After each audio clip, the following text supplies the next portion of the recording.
welcome to Mostly Sapphic Books, where I read mostly Sapphic books. Today I read Murder by Memory by Olivia Waite. This is a very short sci-fi novella, cozy sci-fi murder mystery. This is a spoiler-free review. A lot of what I want to talk about isn't necessarily related to the plot anyway. I'd rather discuss the structure of the novel, like the length and the setup and the characters and just the premise. Or really not the premise, actually. The murder mystery is sort of the least interesting part of this book. I didn't hate it, I just found other things more interesting. This is a well-written book. These are good characters. I like this main character, Dorothy. The murder mystery is pretty, I guess it's mostly pretty standard, honestly. It's not super interesting in and of itself. I mean, it's fine. There's, like some twists and turns as you'd expect in a murder mystery, but nothing like crazy or super unique.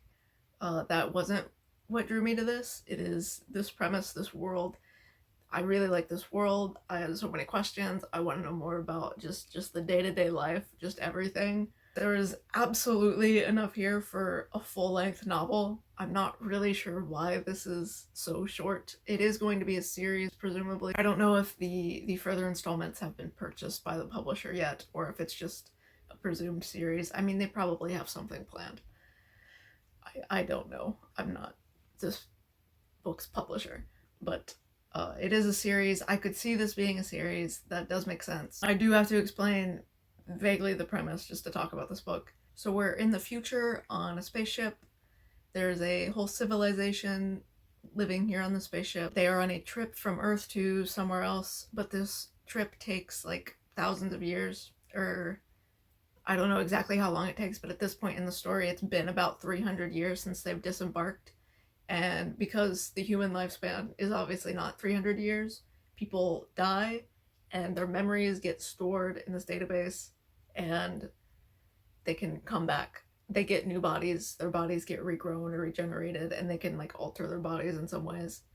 Or they can get new bodies. It's not a perfect process. Dorothy talks about how she does get arthritis when she gets old, and so on and so forth. She does talk about disability, so I suppose there's some disability rep in this. And age. I mean, I guess the main character is like 300 years old. But the main character is a detective on the ship named Dorothy. She's actually been decommissioned. If you don't want to be alive for that long, if you don't want to live 300 years, they can put you in storage, and you can come back whenever, and you can just like sit around on a shelf. Kind of, that was the vibe. And every person has this electronic book where all of their memories are stored, and so that can be transferred back into a body, which is really cool. And the society is also like pretty, it's not utopian, but it's like pretty nice. Like they have all of their needs met. There's no poverty. None of these people are homeless. I mean, they're on like a spaceship, but once you're reborn, like you are given housing, you are given food, all of your needs are met. They talk about wealth transfer and how you're not allowed to like inherit money. Once you die, all of your money just goes back into the community pot. But they do have like capitalism in a sense. You can start your own business and you can buy things, and there's like all kinds of stores. It seems like a pretty robust society. I don't know what their population is, but they have like yarn stores, tailors, banks, it just really seems like a normal city, but we're on a spaceship. And it's really cool, and it's really well written, and you can tell that the author's really thought about this and has this like rich background, and that's what I wanted. I didn't care about this mystery. I just wanted to see more of the cool spaceship. I had so many questions. I could ask a million questions. I mean, obviously that will be explored more in further books. We'll get more expansion of this world. But I wanted to know. Probably my biggest question was the immortality thing, that they're just immortal, and it seems like this is a thing. Maybe I'm wrong. They didn't go into this super much, but it seemed like this was a thing that's only happening on the ship.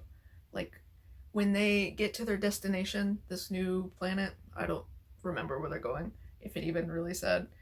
But once they get there, they will die after their lifespan, presumably. I'm pretty sure that's what it said. So like there isn't immortality in their final destination. And I'm like, why would you ever get off the ship? It seems like the immortality is just a functional part of this trip because you can't, make the trip in one lifetime, so you have to have multiple lifetimes.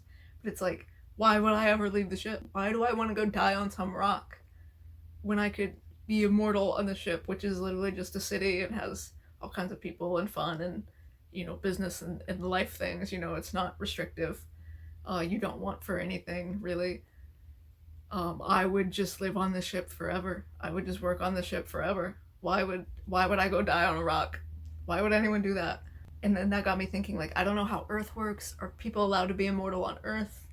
If not, there's no way that would happen, because all of the billionaires who had this technology would absolutely be immortal, because that's how humans work. And again, we're in like a good society, but it's not perfect. This is a murder mystery. There's crime, she's a detective, there is a police division, there is crimes, people are still human. So like, I want to know more about Earth. I want to be immortal on the ship. That's what I want. And even Dorothy, so she's like she's lived a few lifetimes. The last one, she passed away and she's been, out of commission for a bit. Why? Not me. No, I want to live forever. I want to live forever. Don't put me on a shelf. Don't dump me off on a rock. I want to work as a janitor on this ship forever. And janitors get paid. They talk about how like the essential jobs like janitors and teachers and everything get paid a lot. I think teachers. Actually, I don't remember any children. And I don't think people are reborn as children. Maybe I missed that. Maybe that was like in the beginning and I don't remember because I was still adjusting to the world, or maybe they just haven't gotten into it yet. So are there teachers? I mean, I suppose you still go to college and learn something new.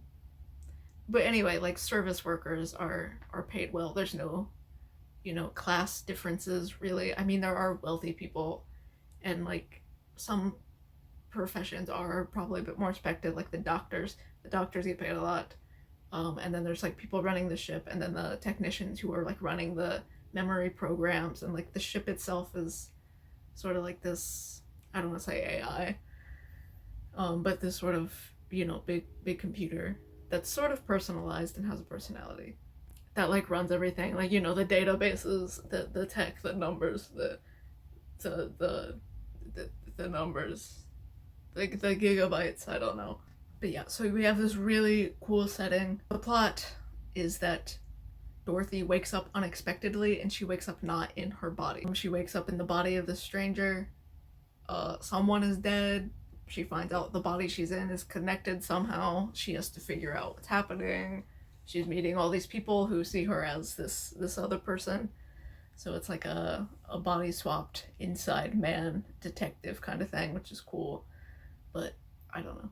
I mean, it gets you some, but it's such a short book that you just don't have any time to get invested really in this storyline of the mystery.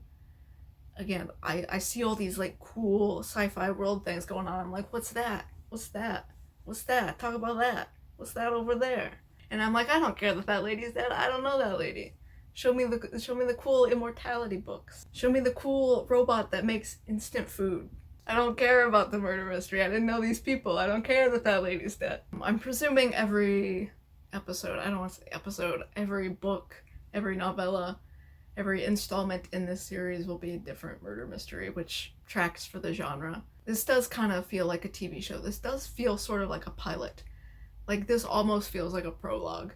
Especially where it ends, where you meet, by the end of the book, you've met some important characters. You see where some of these characters are gonna go. There is a queer romances, multiple, actually. Dorothy's a lesbian. She talks about her ex, who's not really in this book, but her ex, like, got dementia and, like, forgot who she was and then died. And then when they got reborn together, she didn't remember who Dorothy was. And Dorothy was like, oh, I'm, like, married to this woman who doesn't know who I am, and I feel guilty, like, telling her that I'm your wife, you have to marry me and be with me. So that's a cool plotline, I guess. Is that spoilers? That's just, like, randomly mentioned. You feel like a lot of things in this book are set up for future installments, which sort of makes it unsatisfying as a single work. I mean, I liked it, but I wanted more of it. So, like, maybe I don't know, I either want like full-length novels or I want like a collection of short stories. I don't know which would work. I don't know what the author wants. Clearly the author wants to write just novellas and release them in increments, and that's probably fine. Like, this was good. I enjoyed it. I gave this like 4 stars, but like I wanted more. And again, maybe novellas get you more invested into the mysteries, but also again, this mystery wasn't like super complex or interesting or unique. So maybe just short stories for these little mysteries, and then you can focus on other things. Another thing I wanted to say, it's labeled like a cozy mystery, but I mean, it kind of is, but it's not cozy in the term of like what I would expect cozy fantasy to be. I haven't read a lot of cozy sci-fi, but I assume it's really just the same thing. Because it's so short, it's so fast-paced, and you don't get any time to slow down and have those cozy moments. Like, you get that this is a sort of elderly woman who likes to knit, but she didn't have any time to knit. This takes place over like a couple days, and she's solving a murder. And again, there's murder, there's crime, and like people do die. Like, there was murder. Some people get brought back when you're dead, but I don't know. There was a plot about the memory books in the library getting erased. And so like if your memory books are erased, like you can die. And so there are like high stakes in this, but it's cozy in the sense that it's sort of lighthearted. This isn't like a gritty, gory noir film thriller, you know. You know going into it, it's like, oh, she's gonna solve the murder, you know. It's a little mystery. The old lady's gonna solve it, you know. There's some interesting stuff about how, I mean, she's old, she's like 300, but she's in the body of a 27-year-old, and she's like, it's been a minute since I've had the body of a 27-year-old. This is awesome. I don't have arthritis anymore. So that's fun. There's also, I'm just jumping from topic to topic here. There's like setup for a new romance. Again, her old lover's off the table. I assume we'll hear more about that in future books. There's a new romance that I liked, but in this book it's really just set up. She does appear to be a lesbian.